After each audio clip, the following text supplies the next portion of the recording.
This is Real News Media TV, coverage you can trust. Please like, share, subscribe, and hit the notification bell. Select all for daily news updates. Westmoreland farmer charged with assault.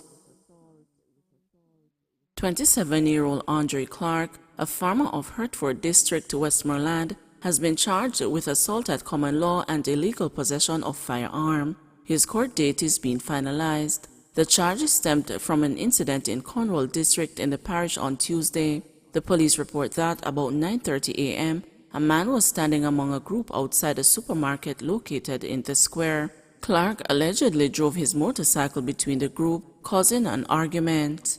The police say the man left and was later confronted by Clark, who reportedly pulled a firearm from his waist and pointed it at him.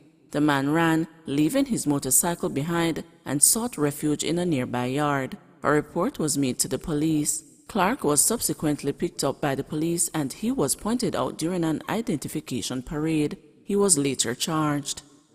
Soldiers accused of damaging Belle Isle Community Center. Grange Hill Councillor Lawton Mackenzie is blaming the Jamaica Defense Force for what he has described as extensive damage to the Belle Isle Community Center in his division.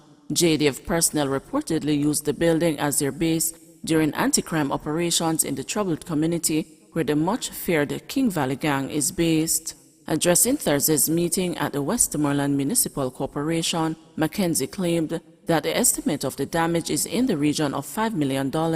He said the damage is to the equipment and infrastructure. It is unfair to the citizens that we have no control over the army using the Belle Isle complex. They come and they go without the knowledge of the Community Development Committee, the Social Development Commission, or any other entities, said Mackenzie, the longest-serving councillor in the WMC. They use the premises and leave us approximately $5 million worth of damage. Calls made to the JDF's Civil Military Corporation and Media Affairs Department went unanswered on Thursday. There was also no response to emailed questions. At the corporation's meeting, Mackenzie revealed that the refrigerator, stove, and bathrooms had all been severely damaged. The light is gone, disconnected for non-payment. There is no water. Even one of my fridge me lend them, it mash up, bemoaned the councillor. It's a shame and disgrace. He called for Prime Minister Andrew Holness and National Security Minister Dr. Horace Chang to pay the outstanding utility bills and to give us back our toilet bowl. Over the last decade, the center has facilitated several medical missions from overseas. Cabby charged after gun seized in taxi.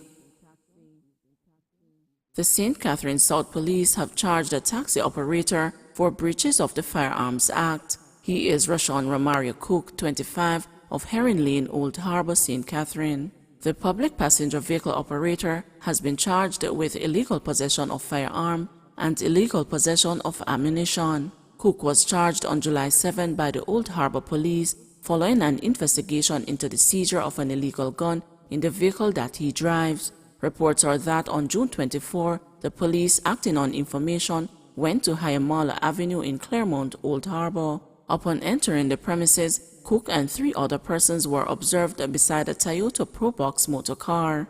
The police searched the motor vehicle and allegedly discovered a black Armscar .38 revolver loaded with 2 rounds of ammunition under a mat on the passenger side. All parties were arrested and taken to the Old Harbour Police Station and an investigation launched. Charges were brought against Cook after he submitted a caution statement. A court date is being finalized for Cook's appearance. 2 shot and injured in George's Plain, Westmoreland. 2 persons were injured after gunmen went on a shooting spree in George's Plain, Westmoreland on Wednesday evening.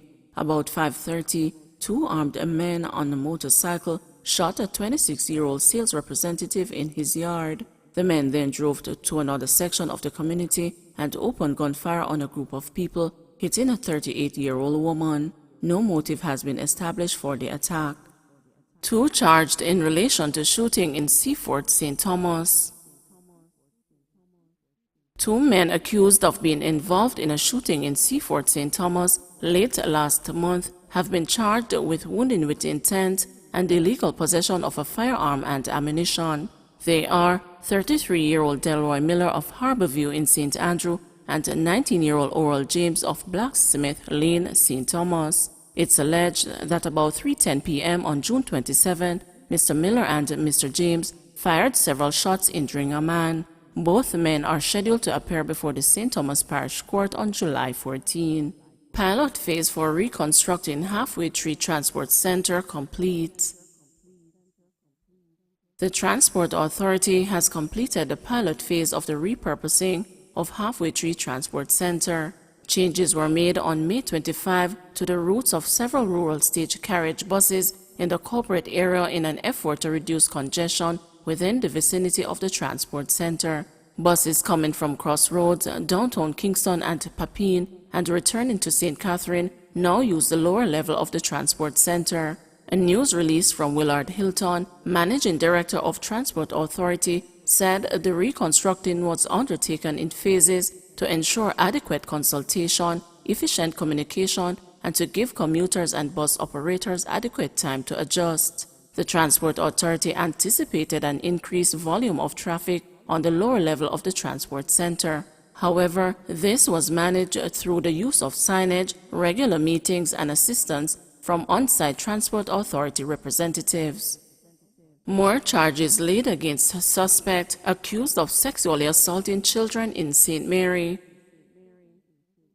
Investigators have laid additional charges against 38-year-old Sheridan Shepherd, who is accused of sexually assaulting a number of children in St. Mary. Prosecutors made the disclosure on Thursday when Mr. Shepherd made his first appearance before the St. Mary Parish Court. He was remanded until September 9 as investigators probed the other cases. Mr. Shepherd is now charged with 9 counts of burglary and various counts of indecent assault and grievous sexual assault. He was taken into custody last month after he was attacked and beaten by a mob who accused him of molesting children in several communities in St. Mary. Investigators say they have identified 6 minors who have allegedly been molested, some as young as 6 years old. Mr. Shepherd has denied the allegations. Manchester scammers employ new tactics to steal. The commanding officer for the Manchester Police Division, Superintendent Gary Francis, is appealing to residents to be vigilant when doing business, as scammers are finding new ways to steal people's money. Speaking at a Manchester Municipal Corporation meeting, Francis said scammers are no longer confined to the online space, as they are now operating in bank lines and other areas where financial transactions are performed. At the same time, he said, scammers continue to migrate from other parishes to operate in Manchester. According to him, the scheme primarily involves young people. Francis said some time ago he spoke to a youngster from Clarendon who was in Manchester for his elder brother to teach him the trade. He couldn't put 2 sentences together, but the scammers have the rehearsed lines that they use, the commander told the councillors. Councillor of the Craighead Division, Omar Miller, revealed that he thought scamming only involved locals seeking funding from foreigners, but was surprised to learn otherwise when he almost became a victim of the crime. If a man can call my phone and tell me that I win this and that, I would be a fool, but they were so convincing, and because they have all the information on hand, one would think they are legitimate, he said. Francis added, scamming is often performed by white-collar criminals who cannot be easily traced. The challenge with scamming is that there is a man who is home, he has a network, is locked away, and when he comes out, he is in a jacket and tie. There is no particular profile, and that is a challenge, he said. More theft and robberies. Meanwhile, Francis said, larceny and robberies continue to be a problem in Manchester. There have been 7 more cases of robberies and 16 more cases of robbery over the corresponding period last year. Francis is appealing to homeowners to secure their property and to invest in closed-circuit television systems. Man who disarmed and shot policeman at hospital gets 22 years in prison. The prisoner who escaped custody in March after disarming and shooting a policeman at the National Chest Hospital in St. Andrew has been sentenced to serve 22 years in prison.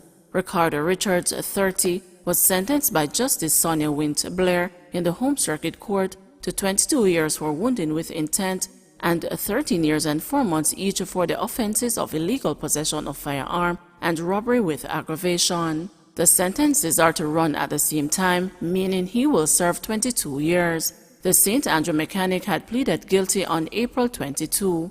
In handing down the sentence, Wayne Blair awarded the father of two a 10% discount for his early plea, noting that the evidence against him was overwhelming. He was also given a 4-month reduction as well as a 1-year deduction for the mitigating factors on each count. The judge, in considering the sentence, took into account mitigating factors such as the offender's remorse and early guilty plea and the fact that he was gainfully employed before his arrest. However, the aggravating factors against him included the fact that he planned the attack, that the policeman was shot while on duty, that he stole his weapon, which is still at large, and then lied about his identity when he was accosted. Anyone prepared to injure a policeman in this way must prepare for a very long time in custody, Wayne Blair said. Richards was taken to the hospital on March 12 by 3 cops to undergo a medical procedure. His handcuffs were then unlocked for the procedure to be done.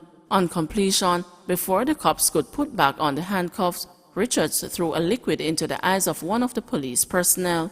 A tussle ensued and he took the gun of one of the cops, shooting him in his stomach before fleeing with the firearm. He was recaptured a week later at a guest house in St. Andrew and gave the police a wrong name. "My boss, them think they rehearse and execute, but me never want to kill the policeman," he told the police investigators while giving a caution statement. The court today heard that the policeman's spine was fractured and that his stripe was also injured. Before the incident, Richards had been in police custody awaiting trial for murder. Attorney at law Ernest Davis represented Richards. Please remember to like, share, subscribe, and hit the notification bell. Select all for daily news updates.